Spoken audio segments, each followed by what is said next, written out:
新澳門學社到工務局遞信，質疑當局喺處理小潭山高樓項目嘅公開諮詢裏面存在選擇性，刻意忽略反對意見。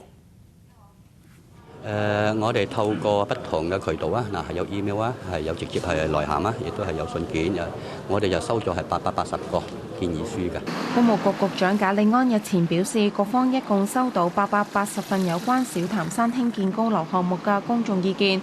不過，新澳門學社對此表示質疑。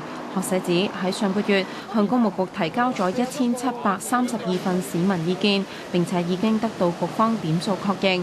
學社質疑點解佢哋所提交嘅意見依家會不翼而飛？點解最後得返800幾份，而且係我哋嘅意見書係一份都冇去拎到出嚟呢？咁呢個公眾都係產生好大嘅質疑嘅。對於局長賈利安表示會考慮公眾意見，有可能要求發展商調整發展項目，新澳門學社認為呢個說法係扭曲民意，所以就會要求將個發展商去改變項目，即係將項目規模縮細，即係原先就唔係咁高啦。咁呢個呢一點呢，喺民意入邊冇出現過嘅。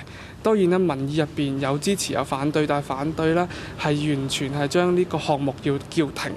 學社向工務局遞信，要求約見局長賈利安，佢哋希望直接同當局探討工務局處理小潭山意見書嘅手法，以及公開點算學社代市民所轉交嘅意見書。澳門電視台記者陳慧蘭報道。